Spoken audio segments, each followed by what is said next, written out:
हरे कृष्णा, राधे राधे। आपका हमारे चैनल नटखट कहाना में बहुत बहुत स्वागत है। आप सभी से अनुरोध है, इसी तरह की कहानी सुनने के लिए आप मेरे चैनल को सब्सक्राइब करें और वीडियो को लाइक करें। आइए सुनते हैं हम सीता माता की अन्नपूर्णा वाली कहानी। अन्नपूर्णा कही जाने वाली सीता माता एक दिन खुद कह बैठी, प्रभु कोई ऐसा ब्राह्मण बुलाइए जो जी भर के खाए।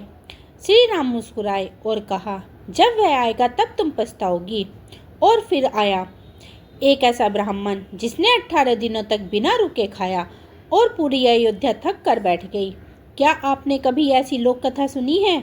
दोस्तों, इस धरती पर 3000 से भी ज़्यादा राम कथा का संकलन मिलता है और 300 से ज़्यादा रामायण अलग अलग देशों में लिखी जा चुकी हैं। आज हम आपको रामायण में से एक अनोखी कथा सुनाने जा रहे हैं। यह कथा उस समय की है जब भगवान श्री राम 14 वर्ष वनवास काटकर माता सीता और लक्ष्मण जी के साथ अयोध्या लौटे थे। भगवान राम का राज्याभिषेक भी हो गया था। माता जानकी को ब्राह्मणों से अपार श्रद्धा थी। इतने सालों तक वनवास में रहने के दौरान माता सीता ब्राह्मणों के सानिध्य में रही थी, जिसकी वजह से ब्राह्मणों के लिए उनके मन में और श्रद्धा और भी ज्यादा बढ़ गई थी। वह प्रतिदिन अपने हाथों से ब्राह्मणों के लिए भोजन बनाती थी और पूरी श्रद्धा के साथ किसी न किसी ब्राह्मण को भोजन कराती थी।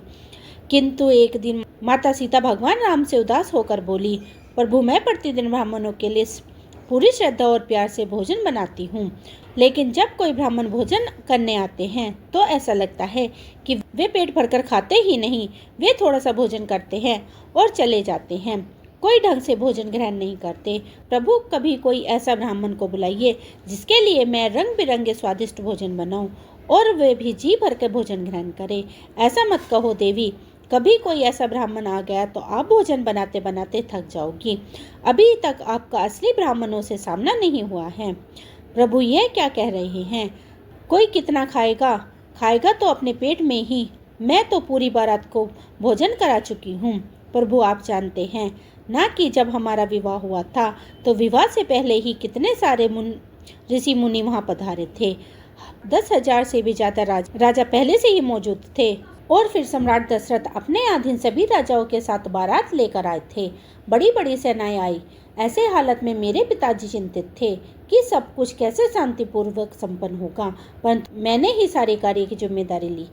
किसी को भी किसी चीज की कोई कमी नहीं हुई। ऐसा ही मेरा पिताश्री ने मेरा नाम अन्नपूर्णा थोड़ी रखा है। प्रभु श्री राम ने सोचा कि देवी सीता को इस बात का अहंकार हो गया है। जगत जननी सीता के अंदर अहंकार ने घर कर लिया है। यह तो बिल्कुल भी अच्छी बात नहीं है। तब उन्होंने सोचा, ठीक है, सीते मैं किसी ब्राह्मण को बुलाता हूँ जिसे आप जी भर के भोजन करा सके। इसके पश्चात भगवान श्री राम ध्यान लगाते हैं और अगस्त मुनि के ध्यान में पहुँच जाते हैं। यह वही अगस्त मुनि है जिसने 3 मात्र अंजलि से पूरे समुद्र को पी लिया था। ध्यान में ही वह श्री राम से बात करते हैं और पूछते हैं, क्या आज्ञा है प्रभु? हे ऋषिवर, देवी सीता इस बात को लेकर काफी परेशान हैं कि कोई भी ब्राह्मण जी भर के भोजन नहीं करते। इसलिए मैं चाहता हूँ कि आप उन्हें अपना असली रूप दिखाएं। दूसरे दिन अगस्त मुनि अयोध्या भगवान श्री राम के दरबार में पधारे। माता सीता ने उनका प्रसन्नता पूर्वक स्वागत किया, उन्हें प्रणाम किया, उनके चरण धोकर उनसे आशीर्वाद लिया। तब भगवान श्री राम ने कहा, हे ऋषिवर, मेरी इच्छा है कि आज आप यहीं पर भोजन ग्रहण करें। श्री राम, मेरी इच्छा तो भोजन करने की अभी नहीं है, लेकिन फिर भी अगर आप आग्रह करते हो तो थोड़ा बहुत कुछ खा लूँगा। ऋषिवर, मैं चाहती हूँ कि मैं अपने हाथों से भोजन बनाकर आपको परोसूं। अगर आपकी यह इच्छा है तो मैं आपकी इच्छा का सम्मान करता हूँ। आप भोजन बनाइए, मैं अवश्य खाऊंगा। माता सीता काफी खुश हो गई और उन्होंने भोजन बनाने की शुरुआत कर दी। रसोई घर के द्वार पर ही अगस्त मुनि के लिए आसन लगाया गया। सोने की थाल सजाई गई, उसमें 56 प्रकार के भोजन सजाए गए। छोटी छोटी कटोरियों में अलग अलग तरह के व्यंजन सजे थे। थाली के बीच में पूरियां रखी गई। अगस्त मुनि ने थाली को देखा और फिर तिरछी नजर से श्री राम को देखा। तब श्री राम ने इशारे से ही उन्हें भोजन प्रारंभ करने को कहा। महाराजा, आप भोजन करना प्रारंभ करें। माता सीता ने कहा। अगस्त जी थाली की ओर देखकर मुस्कुराने लगते हैं। तब माता सीता उनसे कहती है, हे ऋषिवरा, आप भोजन प्रारंभ क्यों नहीं कर रही हैं? मुझसे कोई भूल हो गई है क्या? देवी, अगर भोजन कराना है तो ढंग से कराइए, नहीं तो आप रहने दीजिए। क्यों ऋषिवर, आप ऐसा क्यों कह रही हैं? मुझसे कोई भूल हो गई है क्या? देवी, इतने से भोजन से मेरा भला क्या होगा? यह बात सुनकर सीता माता का खुशी का ठिकाना नहीं था। वह सोचने लगी कि पहली बार कोई भोजन करने वाला आया है। वह बोली, महाराज आप भोजन प्रारंभ कीजिए, मैं बनाती हूँ। यह तो मेरे लिए बहुत प्रसन्नता की बात है। आप जितना जी भर के भोजन ग्रहण करेंगे, मेरे लिए उतने ही ज्यादा खुशी की बात होगी। सीता माता कहती हैं, मैं तो अपने आप को धन्य समझूंगी।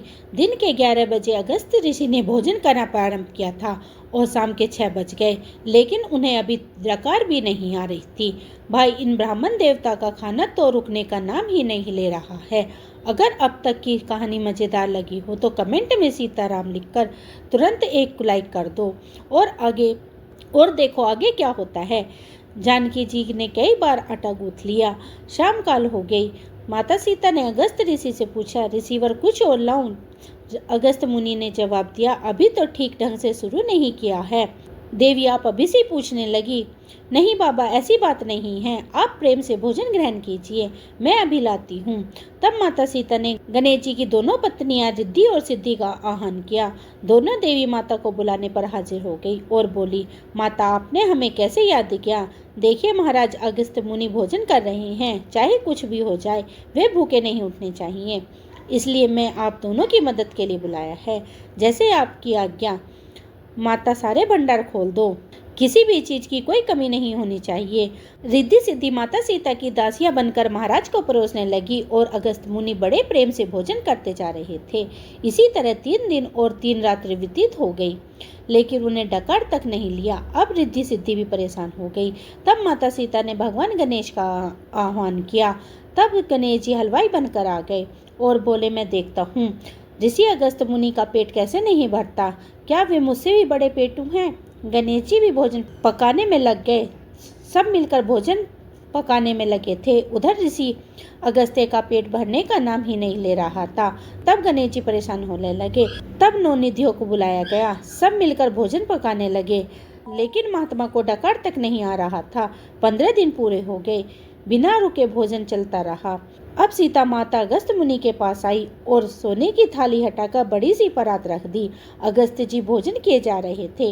अब 1.25 दिन पूरा हो गया, लेकिन अगस्त जी के चेहरे पर कोई सिकन तक नहीं था। अब माता सीता ने त्रिदेवियों को याद किया। माता लक्ष्मी, सावित्री और पार्वती जी भी माता सीता की मदद करने के लिए आ गई। उन सब के अलावा महल की सारी महिलाएं तो सेवा में पहले से ही लगी थी। अब बनाते बनाते और खिलाते खिलाते त्रिदेवियां भी विफल होने लगी। तब माता सीता ने अपने शरीर से बहुत सारी देवियों को प्रकट कर लिया। सबकी सब सेवा में लगी थी। अब तो महल के भंडारे भी खत्म होने के कगार पर आ गए थे, लेकिन अगस्त्य जी का पेट नहीं भर रहा था। माता सीता ने देवियों से कहा, जल्दी करो, ऋषि अगस्त्य का थाल खाली होने वाला है। वह किसी भी सूरत में निराश नहीं होने चाहिए। अब भोजन का 1.25 दिन चला गया। अब जानकी जी आई और बोली, प्रणाम ऋषिवर, सौभाग्यवती रहो। देवी माफ कीजिए, अभी मैं आपसे कोई बात नहीं कर सकता, क्योंकि अभी मैं भोजन में व्यस्त हूँ। आपसे मैं बाद में वार्ता करूँगा। माता सीता ने कहा, मैं कोई वार्ता करने नहीं आई हूँ महाराज, मैं तो बस इतना कहने आई हूँ कि जब आधा भोजन हो जाए तो पानी पी लेना चाहिए। चिंता मत करो बेटी, जब आधा भोजन हो जाएगा तो पानी पी लूँगा। अब जानकी जी के मन ही मन सोचने लगी, हे भगवान, ये कैसे महात्मा है, अभी इनका आधा भोजन भी नहीं हुआ है। वे तो लगातार बिना रुके भोजन किए जा रहे थे। अब 17वें दिन सायंकाल का समय हुआ। तब श्री राम भगवान आए तो उन्होंने देखा कि देवी सीता बहुत चिंतित हैं। गणपति महाराज भी चिंता में हैं। सबके सब हार मान चुके हैं। अब श्री राम ने माता सीता से कहा, क्यों देवी महाराज का भोजन ठीक ठाक चल रहा है ना? स्वामी, इनका तो पेट भरने का नाम ही नहीं ले रहा है। हम सब मिलकर भोजन बनाते बनाते थक चुके हैं। भंडार भी खाली होने वाला है। क्या करें प्रभु, कुछ समझ में नहीं आ रहा। प्रभु, अब दोबारा से ऐसे ब्राह्मण को फिर कभी भोजन के लिए मत बुलाना। अब तो 18 दिन पूरे हो गए, लेकिन उनका पेट है कि भरने का नाम नहीं ले रहा। परंतु देवी, आप तो रोज कहती थी कि कोई ढंग से भोजन नहीं करता। अब करवाइए ने भोजन। मुझे माफ करें स्वामी, अब आगे से भूलकर भी ऐसा नहीं कहूँगी, लेकिन ऐसी कृपा कीजिए प्रभु कि ये ब्राह्मण हमारे घर से भूखे ना जाए। तब तब महाराजा राम रसोई घर के द्वार पर गए। उन्होंने देखा ऋषि अगस्त्य भोजन कर रहे थे। तब अगस्त्य मुनि ने भोजन करते करते तिरछी नजर से श्री राम भगवान को देखा और इशारे में पूछा, क्या अब बस कर दें या फिर और खाएं? तब भगवान ने इशारे में कहा, अब रहने दो। तब जाकर 18वें दिन शाम को अगस्त्य मुनि ने डकार आई। तब उन्होंने कहा, आइए देवी, अब आधा भोजन हो गया है, पानी पिलाइए। भगवान राम ने कहा, देवी अगस्त्य मुनि के लिए जल ले आइए। माता सीता अगस्त्य मुनि को अब तक समझ चुकी थी। ऐसे में उन्होंने कहा, हमारे पास इतने जल की कोई व्यवस्था नहीं है ऋषिवर, इतना पानी हम कहाँ से लाएंगे? 2-4 घड़े से तो आपका काम चलेगा नहीं। बेटी पानी भी पीते हैं तो फिर ढंग से ही पीते हैं, ऐसे रोज रोज पीते नहीं, कभी कभार पीते हैं। तो महाराज पानी की व्यवस्था तो नहीं हो पाएगी। एक काम करिए, आप तो योगी हैं, कई दिन तक भूखे प्यासे को रोक लेते हैं। इस युग में आपने भोजन कर लिया है, अब दूसरे युग में आप पानी पी लेना। जब द्वापर युग आया और मैं कृष्ण का अवतार में धरती पर जन्म लूंगा, उस समय मैं गिरिराज को उठाऊंगा और तब क्रोध में आकर इंद्र जल की वर्षा करेगा। उस सारे जल से जब मथुरा वृंदावन जलमग्न हो जाएगा, तब यही सीता राधा रूप में होगी।